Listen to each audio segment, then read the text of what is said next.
रोजाना रात को 3 मरतबा सूरह वाक़िया पढ़ के सोती हो तो इंशाअल्लाह उसके घर में कभी फाका नहीं होगा। अगर कभी कोई जरूरत पड़ी तो उसका हल बन के। जरा सोचने की बात है यार, गौर करो। आज मेरे नबी पर बहुत शौक से सुनते हैं आप, पढ़ते भी कि साहब कांटे रास्ते में बिछाए जा रहे हैं, लेकिन नबी ने उसका पलटवार क्या किया, आका ने उसका जवाब क्या दिया। एक तो वो होता आदमी मजबूर होता, उसके पास कोई हथियार नहीं, उसके पास कोई पावर नहीं, उसके पास कुछ है ही नहीं, तो बेचारा चलो चुपके जाके बैठ गया। लेकिन जिसके पास सब कुछ हो, पावर हो, तो फिर जिस नबी का कलमा पढ़ते हो उन्होंने पलटवार क्या किया, उन्होंने उसका जवाब क्या दिया, उन्होंने उस चीज को किस चीज से काटा, ये भी कभी सोचा। अल्लाह, कांटे बिछाए जा रहे हैं, नमाज पढ़ने जा रहे हैं, आका नमाज पढ़ने जा रहे हैं। एक दिन देखा तो कांटे नहीं है, दूसरे दिन देखा नहीं है, तीसरे दिन पूछ लिया क्या बात, क्या हुआ, कांटे नहीं मिल रहे। कहा आका वो जो कांटे बिछाती थी ना वो बीमार हो गई। कोई और होता तो क्या कहता, ये कहता है जल्दी मर जा, पाप कटे, मेरी बद्दुआ हो रही है इसको, ऐसे कह कूखा लग कर देता। मगर नबी ने नमाज अदा करने के बाद सहाबा से कहा चलो उसकी आयादत के लिए चल रहे हैं, चलो उसको देखने चल रहा है, उसकी पूछ गछ के लिए चल रहा है। आप जा रहे हैं पूछ गछ के लिए, कभी कोई बीमार हुआ पड़ोस में कोई गरीब हुआ, जाते हो मतलब के लिए जाते हो। अगर उसका घर खरीदना है ना, देख लिया कि नहीं तो चुपके से जाके 50,000 की गड्डी रख दी, घबराइए मत, जल्दी खर्चा करता रहे, चढ़ाता रहे। जब 1.5 या 2-4 लाख रुपए हो गए, बोले अब चल जरा लिखा ले मकान को, तब तक खूब चक्कर लगा रहा, दूसरे को पता भी नहीं होने दे रहा, छुप छुप के जा रहा, उसके हॉस्पिटल भी पहुंच रहा, हर जगह पहुंच रहा, समझे, कफन दफन हर जगह पहुंच रहा। मतलबी इंसान, मतलबी। हजरत उस्मान गनी रदी अल्लाह ताला अन्हु, उनके दौर में रईसुल मुफस्सिरीन आए हैं, एक सहाबी रसूल इब्ने मसऊद रदी अल्लाह ताला अन्हु, हजरत अब्दुल्ला इब्ने मसूद, तबीयत नासाज हो गई उनकी, बेटियां थी, बेटियों को क्या पैगाम दिया करो, घर में बेटियां थी। पहुंच गए आयादत के लिए, तो गए तो साथ में 2 अशरफियों की थैलियां ले गए, जैसे आप सूटकेस वगैरह ये सब ले जाते हैं, पर्स बैग वगैरह, उस वक्त थैली चलते थे, उसी में ले गए अशरफियों की, अल्लाह जाने चमड़े की थी या काय की, 2 थैलियों का जिक्र ले गए। बैठे रहे, बातें करते रहे, दुआ की, जो कुरान शरीफ की आयत उन्हें पढ़नी थी पढ़ी और दुआ की, और मीठी मीठी अच्छी अच्छी बातें करने लगे। कहा इंशाअल्लाह तुम कामयाब हो जाओ, इंशाअल्लाह तुम ठीक हो जाओ, इंशाअल्लाह तुम ठीक हो जाओ। और हमारे यहाँ आयादत का क्या, उसके सामने 2-4 मिसालें ऐसी देंगे, ये बता डॉक्टर ने बताया क्या, तो बोले ये बात, अरे यार यही बीमारी उसको थी, वो तो बचा नहीं, आधा तो तुम ही मान के आते हो उसे।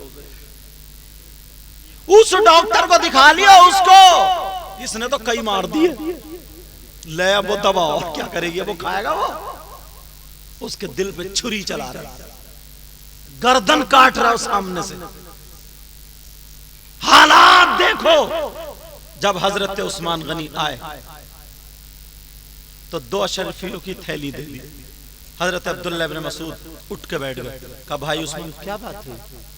कहा ले लो, बेटियां जरूरत पड़ेगी, ले लो, बेटियां जरूरत पड़ेगी। कहा नहीं, कोई जरूरत नहीं पड़ेगा, तुम्हारी जिंदगी में काम है। कब जिसकी जिंदगी ना हो तो उसको काम क्या आएगी? कहा ले जाओ, जो इसका हकदार है उसे दे दिए। कहा नहीं, रख लो, बेटियां हैं, अगर कभी जरूरत पड़ी। कहा भाई जा रहे हो, थैलियां ले जाओ और जाते जाते एक हदीस सुनते चले जाओ। कहा जुमे का दिन था, नबी ने फरमाया था, नमाज के बाद कहा था, कहा सुनो, अगर जिसके घर में बेटियां हो और वो बेटियां सोने से पहले रोजाना रात को 3 मरतबा सूरह वाक़िया पढ़ के सोती हो तो इंशाअल्लाह उसके घर में कभी फाका नहीं होगा। अगर कभी कोई जरूरत पड़ी तो उसका हल बन के यही सूरह वाक़िया की तीनों सूरतें सामने आ जाए। सुभान अल्लाह, सुभान अल्लाह। नारे तकबीर, नारे रिसालत, मसलके आला हजरत हुजूर सैयद मुकीम रहमान साहिब क़िबला। सुभान अल्लाह, माशाअल्लाह। ये फैजान है, ये भी मेरी पास पढ़े। मैंने पीछे को देखा नहीं, इधर एक लड़का और था फैजान नाम का। अच्छा, मदरसे में बच्चे भी होते ही ना, तो मैं था, मुफ्ती नईम साहब थे, मुफ्ती जलीस थे, मोहन हबीब, हम लोग सब पढ़ा रहे थे। तो वो भी फैजान नाम का था, ये नहीं थे, वो दूसरे थे। जुमेरात को एक मुदर्रिस रुकता था, तो वो एक लड़का छुट्टी ले गया, बोले हजरत वो मेरे दादा का इंतकाल हो गया, छुट्टी दे दो। दे दी उसने। दूसरे दिन दूसरी जुमेरात को दूसरे मुदर्रिस का नंबर आया, फिर वो उस जुमेरात को पहुंच गया, मेरे दादा का इंतकाल हो गया, दे दो। चौथी मरतबा मेरे पास नंबर आया, मैंने भी छुट्टी दे दी। उसके अब्बा मिलने के लिए आ गया सर के बाद के, हजरत हैं सैयद साहब, चलो मिल लो आज। जब मिलना है, मैंने कहा तुम यहाँ क्या कर रहे हो, तुम्हारे तो अब्बा का इंतकाल हो गया। तो बोले हजरत मेरे अब्बा का तो 3 साल पहले इंतकाल हो गया। बहरहाल वो तालिबे इल्म, अल्लाह ताला सबके इल्म अमल में बरकत है।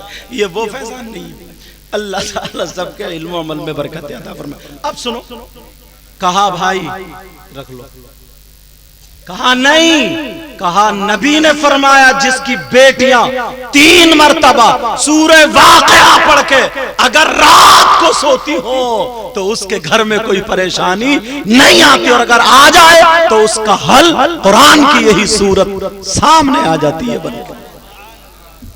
और अल्हम्दुलिल्लाह मैंने अपनी बेटियों को घुट्टी में ये पिलाया है कि उस वक्त तक सोती नहीं है जब तक सूरह वाक़िया ना पढ़ ले। यार ये नबी के गुलाम थे, ये ईमान वाले थे। कितने लोगों को मिलाद शरीफ पढ़ने, मिलाद शरीफ सुनने, मिलाद शरीफ कराने पर अल्लाह ने उनको वली बना।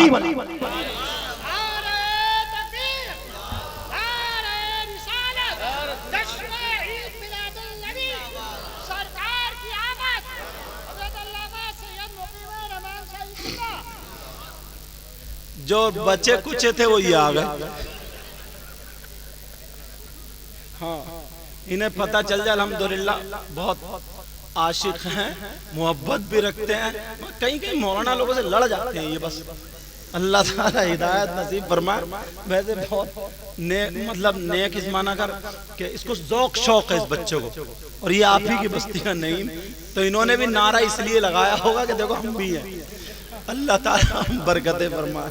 कुछ लोग नमाज जनाजा में आगे खड़े होकर के आगे वाली सफ में टेढ़े होते और जोर से कहते अरे सफे सीधी कर लियो। इनसे पूछो चचा तुम तो सीधे हो जाओ पहले, तुम्हारी जो टेढ़ी है। उनका मतलब ये होता देखो हम आए, चेहरा दिखाना, दिखावा